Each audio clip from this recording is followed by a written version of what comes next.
आइए, भैया की बहुत शुरुआत में ही फरमाइश थी, लेकिन मैंने उसको आगे बढ़ा दिया था और अभी उन्होंने बोला भी था कि लास्ट में 2-4 लेने अगर हो सके तो आप सुनाइए। तो भोजपुरी में इस गाने की पता नहीं आप लोगों को कितना इसका फीमेल वर्जन मुझसे सुनना पसंद है, और ये भी एक कंपलसरी ही हो गया है इसी महफिल के लिए। तो मुझे पता होता है 3-4 गानों को मैं दिमाग में लेकर चलती हूँ कि ये तो भाई आना ही आना है। तो इनकी फरमाइश है सनहिया लगावल बहुत बात नहीं की। चलिए आइए आपको सुना रही हूँ।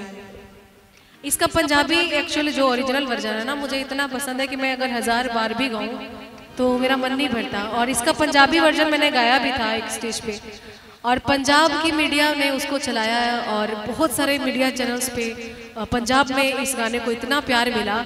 मैं तो मतलब आई एम वेरी लकी कि मैंने म्यूज़िक को चुना। और दूसरी चीज़ कि मेरे फादर आपके बीच बैठे हैं, ये भी है कि अगर मैं उनकी बेटी ना होती तो शायद आपके बीच ना होती। और मेरे गुरु बैठे हैं पीछे, जो गा रही हूँ इनका दिया हुआ है। तो कभी कभी ऐसा लगता है कि मैंने कोई अच्छा काम तो किया होगा कि लोग मुझे इतना प्यार दे रहे हैं, वरना आजकल कौन किसको कहाँ दिल में जगह देता है, कौन किसको दिल में जगह देता है। टूटे पत्ते तो पेड़ भी गिरा देता है।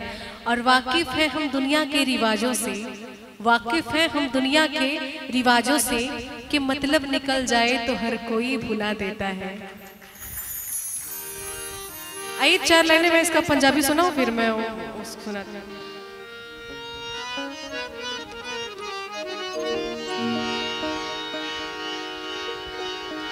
हो मुख तेरा वेख के ते चन शर्मोंदा रब भी बना के तेनों आप पछताना है। तेरी जे तारीफ तेनों झूठ में सुना, तेरी जे तारीफ तेनों झूठ में सुना, नीरब करे मैं मर जावा है, नी अलग सो मैं मर जावा।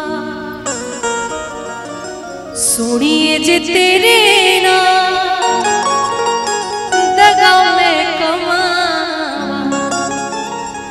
नीरव करे मैं मर जावा।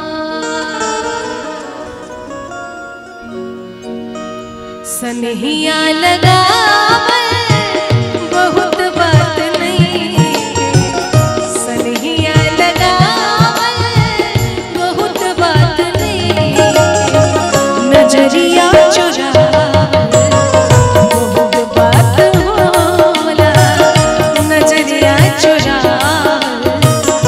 बहुत बात होला, केहू के रोवावल बहुत बात नहीं,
असरा धरा बहुत